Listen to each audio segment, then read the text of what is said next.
Halo Sobat Jatim, kembali lagi di podcast Ruang Informasi bersama saya Yohanes Fandi di podcast episode ke-97.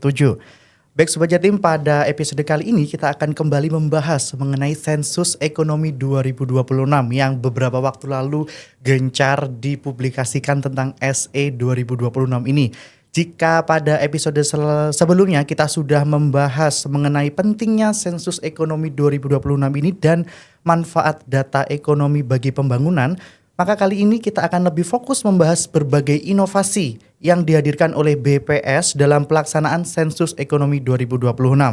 Menariknya Sobat Jatim, pada pelaksanaan kali ini, BPS mulai menghadirkan pendekatan digital melalui sistem pengisian mandiri secara online yang lebih mudah, praktis, dan fleksibel bagi masyarakat maupun pelaku usaha. Tidak hanya itu, BPS juga menghadirkan berbagai bentuk pendampingan bagi masyarakat, mulai dari program ngisi barang atau ngibar, layanan digital, hingga pendampingan petugas lapangan agar proses sensus dapat berjalan lebih nyaman dan mudah diakses oleh masyarakat. Lalu seperti apa mekanismenya? Bagaimana masyarakat bisa memastikan tautan yang diterima benar-benar resmi dari BPS dan bagaimana BPS menjaga keamanan data masyarakat. Nah, Sobat Jatim, mari kita langsung membahasnya dan telah hadir bersama saya di sini ada Bapak Ahmad Ais SSTME, Ketua Tim Garda SE 2026. Selamat siang Pak Ahmad. Selamat siang. Panggilannya Pak Ahmad. Ais. Oh, Pak Ais. Baik. Selamat datang di podcast Ruang Informasi, Pak. Udah beberapa kali ya datang ke sini, namun betul. Sekarang spesial Pak Ais jadi narasumber saya. Ya, terima kasih Mas Fandi dan tim telah mengundang saya. Iya, terima kasih. Mungkin Pak Ais mau menyapa Sobat Jatim? Halo Sobat Jatim, kami dari BPS kali ini hadir untuk memberikan wawasan terbaru terkait dengan kegiatan sensus ekonomi 2026 yang mulai bulan ini sudah dilaksanakan.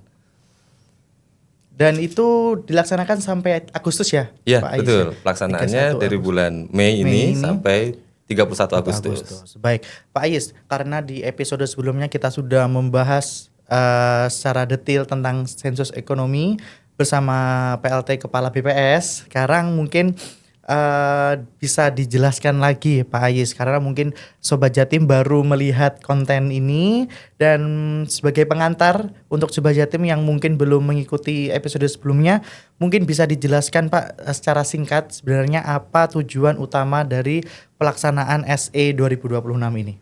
Baik Mas Wandi, jadi sensus ekonomi 2026 ini merupakan program strategis pemerintah yang dilaksanakan oleh BPS selama atau dalam kurun waktu 10 tahun sekali.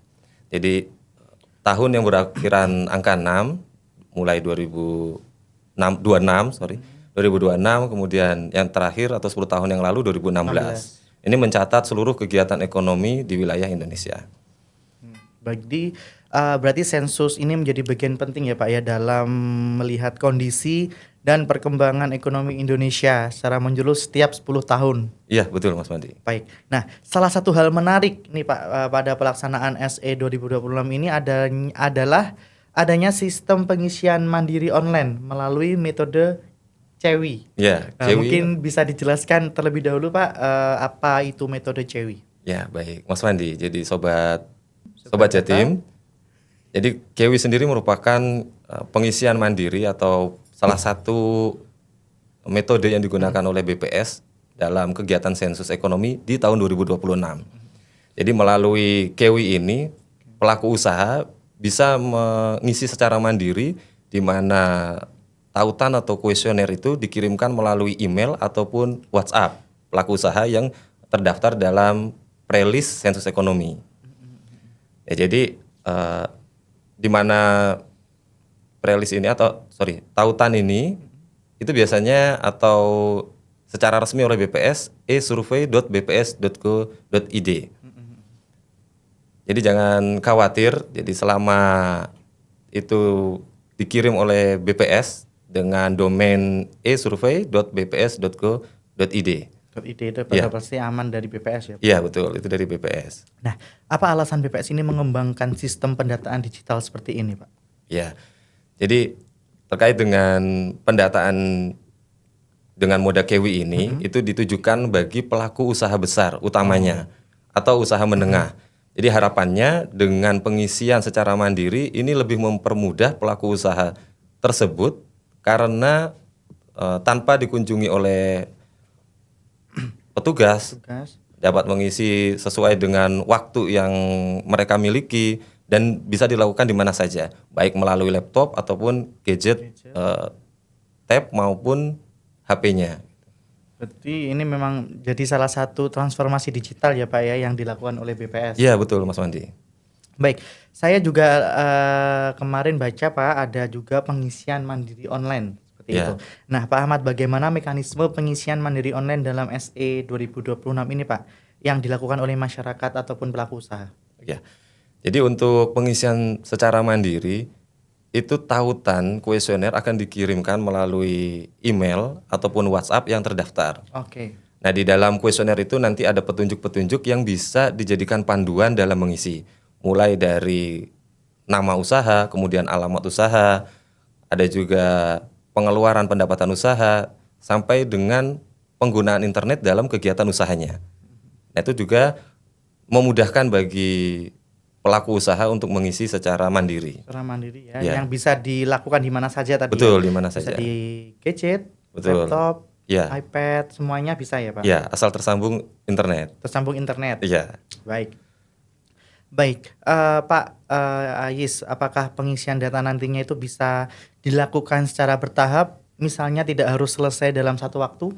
Nah, ini cukup menarik Mas Wandi. Iya, makanya. Ya, karena dalam metode KEWI ini ada pilihan untuk simpan sementara. Jadi nanti di bagian pojok kanan bawah itu ada gambar seperti disket. Jadi kalau zaman dulu kan kita menyimpan itu pakai disket ya. Nah, itu ada gambar itu bisa dilakukan disimpan sementara. Nanti misalkan ada isian yang belum lengkap, bisa diulangi pengisiannya. Tetap mengisinya melalui link yang tadi Yang sudah masuk ke dalam email maupun ke dalam WhatsApp. Itu disimpan sementara sampai kapan Pak?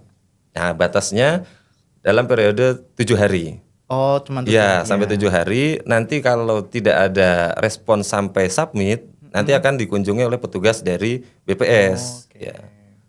Jadi kan mungkin ada Sobat Jatim yang lagi di luar radar ya, mungkin lagi di pulau atau lagi liburan yang mungkin nggak sempat menyelesaikan administrasi yang dikirimkan itu, jadi masih ada waktu 7 hari Ya. untuk menyelesaikan pengisian data yang dikirim oleh BPS gitu Ya, ya. betul. Baik. Dan Pak Ayis, kalau dibandingkan dengan pendataan yang konvensional sebelumnya, apa keunggulan dari sistem digital ini? Ya, tentu lebih banyak manfaatnya. Ya, kalau konvensional kita butuh kertas. Kertas itu butuh biaya dalam pencetakannya.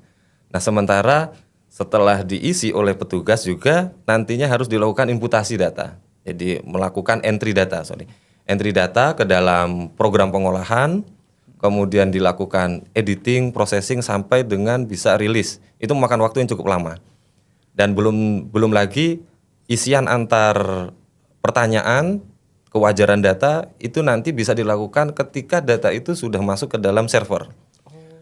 Kalau menggunakan cara konvensional. Iya. Nah, kalau Prosesnya menggunakan ribet berarti ya. betul, nah, membutuhkan biaya yang cukup besar. Nah, sementara kalau dengan menggunakan digital atau e-survey ini tadi, maka data ini langsung masuk ke server BPS. Dan di dalam masing-masing pertanyaan itu sudah terpasang rule validasi. Jadi misalkan antar pertanyaan itu tidak akan terisi jika tidak memenuhi syaratnya, atau pertanyaan itu bisa dilewat jika dia memenuhi syarat tertentu, bisa di skip. Tapi kalau biasanya kalau kertas karena tidak ada rambu-rambunya untuk ketika dia dijawab apa maka bisa lengkap. Kalau di kertas, tapi kan itu menimbulkan banyak kesalahan. Kalau di program KEWI ini atau moda pendataan KEWI otomatis akan terskip jika dia tidak perlu ditanyakan. Seperti itu. Jadi lebih sistematis ya Pak ya, Ya, lebih betul. terstruktur juga seperti itu.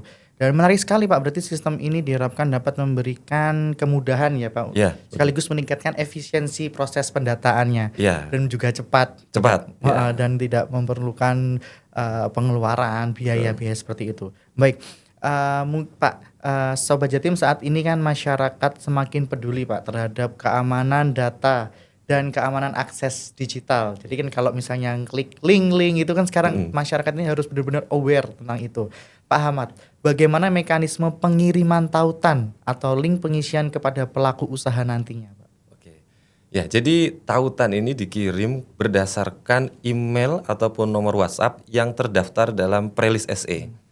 Karena terdaftar, maka akan lebih terpercaya bahwa email ini merupakan yang dapat diterima oleh pengusaha.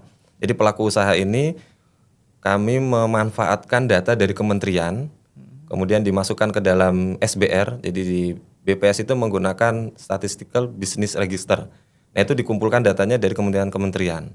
Nah, datanya ini cukup aman di server BPS sehingga kontak tadi email dan nomor WhatsApp itu tidak tersebar ke manapun sebenarnya kan. Tidak tersebar sehingga nanti tautan kuesioner yang akan dikirimkan tertuju ke pelaku usaha tertentu saja. Jadi link yang akan dikirim merupakan unik. Itu tidak sama dengan yang lain-lain gitu. Jadi satu perusahaan akan terbentuk atau akan dikirimkan sesuai dengan alamat email yang terdaftar. Nah, dalam e-survey tadi juga itu dipasang PIN. Jadi ini juga yang terbaru. Jadi ketika pertama kali mengakses link itu, pelaku usaha atau responden itu membuat kata sandi.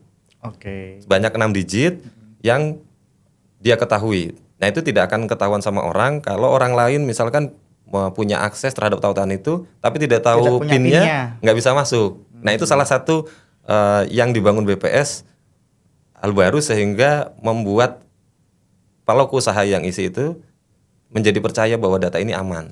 Memastikan bahwa data yang mereka isikan tidak akan bocor ke luar selain BPS gitu. Baik Pak Ayis, kalau misalnya nih Pak ada masyarakat yang menerima tautan mencurigakan, apa yang sebaiknya dilakukan? Ya, baiknya untuk mengadukan atau sekedar untuk bertanya saja. Karena baik di BPS RI di Jakarta itu punya tautan landing page secara resmi. Ada layanan yang akan ditampilkan barcode-nya.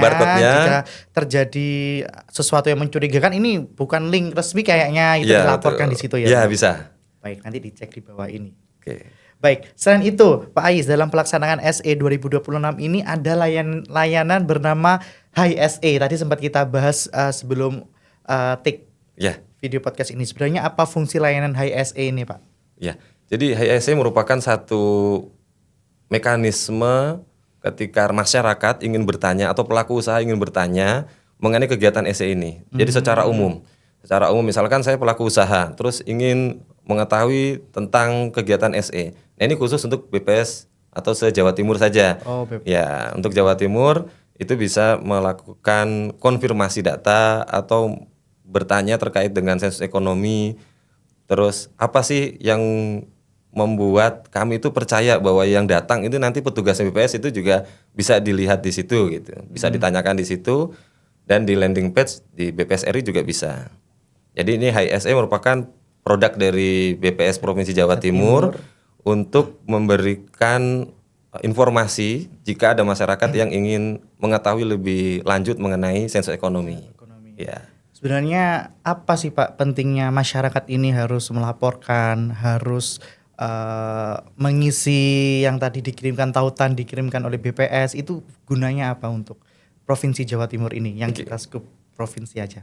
Oke, baik. Jadi terkait dengan data sensus ekonomi ini merupakan data yang secara lengkap mengumpulkan mengenai karakteristik usaha, kemudian nantinya akan digunakan sebagai dasar pemerintah dalam mengambil kebijakan yang strategis terhadap mungkin daya saing usaha, kemudian peluang untuk investasi sektor bisnis dan lain sebagainya.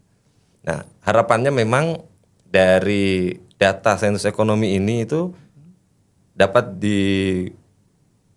diperoleh yang lengkap gitu, yang lengkap, akurat sehingga nanti sebagai perencanaan itu lebih tepat sasaran. Betul, itu yang penting tepat sasaran itu ya. Ya misalnya ada warga yang mempunyai dibantu Misalnya ada warga masyarakat yang butuh bantuan, kita udah punya datanya secara akurat seperti itu ya. Jadi memudahkan masyarakat juga sebenarnya untuk mendapatkan informasi-informasi seperti itu. Ya, betul. Betul Mas Wandi. Baik, Pak Ayis, selain pengisian mandiri online, BPS juga menghadirkan ini program yang menurut saya BPS juga menghadirkan program yang menurut saya ini menarik, ngisi bareng atau ngibar. Nah, apa sebenarnya konsep kegiatan ngibar ini, Pak? Ya, ngisi bareng sendiri ini merupakan satu strategi dalam pendataan yang dilakukan BPS terkait dengan kesulitan selama ini mendata perusahaan-perusahaan besar. Ya, jadi dengan adanya ngisi bareng ini dimulai dari proses sosialisasi dulu ke OPD, kemudian kementerian, lembaga, asosiasi yang menaungi pelaku usaha besar. Nah, dengan bantuan dari OPD asosiasi ini dikumpulkan dalam satu forum, kemudian mereka nanti akan dipandu oleh pegawai BPS dalam melakukan pengisian. Jadi sebenarnya dengan Kewi tadi yang tautan dikirim melalui email itu sebenarnya sudah mudah, ada petunjuknya. Namun mungkin ada beberapa isian yang perlu penjelasan lebih lanjut sehingga teman-teman BPS itu bisa memberikan penjelasan pada kegiatan forum tersebut. Nah, ngisi bareng ini memang sepenuhnya difasilitasi oleh OPD, dinas provinsi, kabupaten kota maupun asosiasi perusahaan. Nah, harapannya memang ketika asosiasi ini menaungi perusahaan pelaku-pelaku usaha ini itu bisa menjadi jalan kami untuk mensosialisasikan kegiatan sensus ekonomi dan mampu mengajak pelaku usaha untuk memberikan data secara benar, secara akurat gitu. Karena selama ini memang cukup sulit itu untuk teman-teman di BPS mendapatkan data yang aktual, kemudian terutamanya pada pelaku usaha besar. Dan siapa saja yang menjadi sasaran kegiatan ngibar ini, Pak Ais? Oke, jadi untuk kegiatan ngibar memang dikhususkan bagi pelaku usaha besar dan usaha menengah. Dan menengah maupun mereka yang di bawah naungan OPD maupun asosiasi. Jadi bisa saja dari sektor pendidikan, dari perguruan tinggi, ataupun dari perhimpunan hotel. Nah, itu yang biasanya memiliki asosiasi. Baik, menurut Pak Ais, mengapa pendekatan pendampingan ini tuh dianggap penting? Pendekatan tentang ngibar ini, Pak. Ya, pendekatan ngibar balik lagi ke asosiasi ataupun OPD yang menaungi. Jadi ketika mereka biasa berkumpul dalam satu asosiasi, maka salah satu atau ketua dari asosiasi itu bisa membujuk atau mengajak anggota asosiasi ini untuk mengisi kuesioner SE 2026. Utamanya terkait dengan ekonomi. Jadi isian ekonomi baik itu pengeluaran maupun pendapatan ini yang mungkin selama ini agak sulit itu untuk sulit didapatkan datanya, terutama bagi yang memiliki kantor-kantor pusat di Jakarta. Jadi biasanya kantor pusatnya berada di Jakarta, namun kantor-kantor cabangnya berada di Jawa Timur. Nah, ini biasanya mereka kantor cabang akan memberikan data jika kantor pusatnya menginstruksikan hal tersebut untuk memberikan data. Nah, proses ini yang dinamakan ngisi bareng ketika ada koordinasi dan diplomasi terhadap OPD maupun asosiasi di level pemerintah pusat maupun pemerintah daerah. Makanya itu dijadiin satu buat ngisi bareng itu ya, supaya memudahkan dan mempercepat seperti itu ya. Iya, betul. Baik, selain pengisian mandiri online Pak Ais, nantinya petugas BPS ini katanya juga turun ke lapangan itu tadi ya. Ya. Apa tujuan dari pendataan lapangan ini Pak? Ya, jadi kegiatan sensus ekonomi 2026 kali ini itu banyak perbedaan dari 10 tahun yang 10 tahun yang lalu. Iya. Jadi kalau 10 tahun yang lalu mungkin kategori yang didata atau usaha yang didata itu selain pertanian. Oke. Nah, jadi untuk 2026 kategori pertanian ini masuk dalam cakupan pendataan sensus ekonomi. Nah, selain itu juga nanti petugas door to door ini akan mengunjungi setiap bangunan yang ditemui di wilayah tugasnya. Jadi satu petugas lapangan itu bisa 8 SLS, satuan lingkungan setempat, misalkan RT, RW atau dusun. Jadi maksimal bisa sampai 20 SLS jika muatannya sedikit. Jadi muatan di dalam itu bisa muatan bangunan, bisa jumlah keluarga, bisa usaha ekonomi, bisa usaha pertanian. Jadi seperti itu. Lalu mulai kapan ini petugas ini turun ke lapangan Pak Ajis? Iya, jadi untuk petugas door to door akan turun mendata ke lapangan mulai tanggal 15 Juni sampai 31 Agustus 2026. Oke, dan siapa aja nanti yang akan didatangi oleh petugas BPS itu? Ya, jadi petugas BPS akan datang ke setiap bangunan yang di wilayah tugasnya. Jadi mulai bangunan tempat tinggal, bangunan ruko, rumah toko, bangunan pabrik. Semuanya berarti ya Pak? Iya betul, semua akan dikunjungi. Termasuk nggak cuma terkhusus buat pelaku usaha aja? Iya, jadi nanti petugas door to door akan masuk ke setiap bangunan. Setiap bangunan, pokoknya ada bangunan Iya, akan didata. Kalau ada usaha maka akan tercatat sebagai kegiatan usaha. Tapi kalau tidak ada usaha maka dia akan ditanyakan mengenai sosial ekonomi keluarga. Baik, ini menarik. Bagaimana masyarakat memastikan bahwa petugas tersebut resmi dari BPS? Iya. Saya baru lihat kontennya BPS kayaknya beberapa waktu lalu ada. Tapi mungkin bisa dijelaskan Pak Ayis bagaimana masyarakat ini bisa tahu, oh ini petugas BPS, ini bukan, seperti itu. Ya betul. Jadi konten BPS yang terbaru itu kan petugas BPS itu nanti akan rapi, kemudian menggunakan rompi dan membawa surat tugas serta menggunakan tanda pengenal. Jadi itu yang perlu nanti masyarakat menjadi yakin bahwa petugas BPS itu dilengkapi dengan rompi, kemudian tanda pengenal, membawa surat tugas. Bajunya warnanya bebas atau ada warna khusus? Kalau baju yang di dalam bebas. Baju di dalam bebas, yang penting rompi BPS, rompi, sama betul, tanda pengenal. Tanda pengenal dan surat tugas. Dan surat tugas yang penting itu ya Pak. Iya, nanti betul. Sobat Jatim jika didatangin, jangan khawatir kalau misalnya orang itu udah membawa surat tugas, sudah memakai rompi BPS, tanda pengenal, jadi dipastikan itu pegawai BPS Ya, untuk petugas mencari BPS. petugas BPS untuk mencari data-data seperti itu.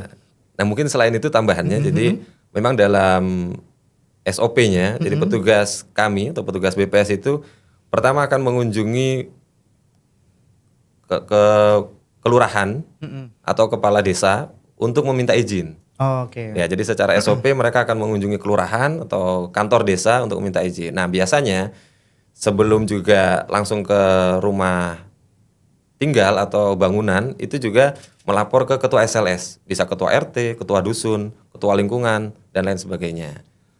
Jadi memang ada mekanisme yang membuat kebijakan atau aturan di masyarakat, misalkan tamu harap lapor 1 kali 24 jam. Nah itu juga dalam SOP BPS seperti itu. Baik Pak Ayis, bagaimana BPS ini tadi menjamin data individu yang didatangin itu tidak terpublikasikan, Pak? Oke. Ya. Jadi dengan metode pendataan KEPI, jadi kalau KEWI itu mengisi mandiri secara online, kalau KEPI yang dibawa oleh petugas door to door. Lapangan. Ya, petugas lapangan. Baik. Nah, itu memastikan bahwa datanya langsung tersimpan di server BPS pusat. BPS RI. Jadi datanya tersimpan di sana, ya tentu dengan mekanisme pengamanan yang terpercaya gitu. Ya, karena memenuhi standar yang telah ditetapkan. Dan kalau dilihat dari pendataan konvensional atau dibanding pendataan konvensional misalkan kayak kertas, itu kan bisa setelah di entry datanya, di input, nah ini kertas ini mau diapakan kan. Nah itu kan biasanya apa dijual atau apa. Nah itu tidak akan terjadi lagi karena datanya sudah berada dalam sistem yang tersegel lah di BPS pusat. Jadi baik kami ini petugas mitra di BPS mitra di lapangan maupun petugas organik BPS di kantor itu tidak bisa mengakses data tersebut. Jadi petugas itu udah datang itu udah membawa peralatan yang sudah memadai ya Pak ya, sudah disiapkan sebelum-sebelumnya. Jadi masyarakat tidak perlu khawatir Iya. karena data yang akan yang diberikan dijamin kerahasiaannya Iya. dan itu pastinya dilindungi oleh undang-undang juga. Iya. Ya. Baik, Pak Ajis, mengapa kepercayaan masyarakat ini menjadi hal yang penting dalam sensus? Ya, tentu kami menjamin partisipasi dan keikutsertaan masyarakat secara menyeluruh. Itu harapannya data yang mereka berikan, tentu data yang mereka berikan itu aman gitu kan. Itu yang menjadi concern kami, bahwa misalkan contoh NIK gitu kan. Banyak masyarakat sekarang ketika ditanya soal NIK itu lebih insecure gitu ya, karena mungkin banyak berita yang ketika NIK-nya bocor digunakan sebagai pinjol dan lain-lain gitu kan. Nah, itu yang data NIK dan data nama itu di encrypt. Jadi dalam sistem BPS kedua data ini tidak bisa dimunculkan tanpa membuka segelnya gitu. Oke. Berarti memang udah secure ya Pak ya. Iya. Baik, bagaimana masyarakat ini bisa ikut berpartisipasi Pak untuk mendukung penyuksesan sensus ekonomi 2026 ini? Ya, tentu masyarakat bisa berpartisipasi mulai saat ini. BPS itu sedang melakukan rekrutmen. Jadi pada bulan ini melakukan rekrutmen dan sosialisasi terkait dengan pendataan, sehingga mereka mampu nantinya paham bahwa sensus ekonomi ini sangat penting bagi pengambil kebijakan atau bagi pemerintah dalam merumuskan kebijakan yang strategis dan tepat sasaran. Berarti sudah ada sosialisasi yang sudah dilaksanakan ya Pak? Iya, betul. Baik, Pak Ayis, mungkin ada tambahan terkait terkait BPS atau tadi yang banyak program-program yang dibikin oleh BPS ini, mungkin ada tambahan Pak, mungkin ada yang kurang disampaikan ke masyarakat. Oke, baik. Terkait tadi ada program ngibar, ada juga pengisian mandiri online dan juga Kewi tadi seperti itu. Oke. Ya, jadi nanti ketika ada datang petugas BPS, namun responden atau masyarakat ini waktunya sibuk, tidak bisa memberikan data atau diwawancarai, itu bisa memilih untuk melakukan pengisian secara mandiri. Nah, tentu dengan pendampingan. Walaupun demikian, di dalam kuesioner itu juga ada petunjuk-petunjuk yang bisa diikuti atau dibaca, sehingga isiannya bisa sesuai dengan yang pertanyaan ditanyakan. Kemudian dari sensus ekonomi ini juga dikumpulkan geotagging. Jadi salah satu jadi meskipun dalam pertanyaannya itu ada alamat, tapi tetap dilakukan geotagging sehingga nantinya setiap pelaku usaha itu dapat terpetakan. Dapat terpetakan posisinya di mana. Kemudian kalau dalam sistem kaitannya dengan pengambil kebijakan, maka bisa dilihat satu pelaku usaha atau satu perusahaan ini, misalkan industri, akan bisa dilihat dari apakah dia berada di sekitar bahan baku atau berapa jaraknya dari lokasi pemasaran. Kemudian karena informasi yang dikumpulkan cukup banyak, misalkan dari perolehan bahan baku itu menggunakan internet atau tidak, pemasarannya menggunakan internet atau tidak, penjualannya menggunakan internet atau tidak, distribusinya menggunakan internet atau tidak. Nah, dari titik lokasi ini bisa melihat perusahaan-perusahaan mana atau wilayah mana yang sudah banyak memanfaatkan internet untuk meningkatkan usahanya. Ya, jadi memang sangat penting pemberian data oleh pelaku usaha sehingga bisa menjadi dasar pengambil kebijakan. Jadi sebenarnya untuk mengisi sensus ekonomi 2026 ini sudah sangat dimudahkan juga ya Pak ya, karena ada teknologi yang adaptif juga terbaru untuk masyarakat, juga ada pendampingan dari BPS ke masyarakat. Jadi jangan ragu untuk mendatakan apapun data-data yang ke BPS seperti itu. Baik, Pak Ayis, sebelum kita akhiri perbincangan hari ini, kami mungkin mempersilakan Pak Ayis untuk menyampaikan pesan kepada masyarakat dan para pelaku usaha agar turut berpartisipasi aktif dalam pelaksanaan dan menyukseskan sensus ekonomi 2026. Silakan.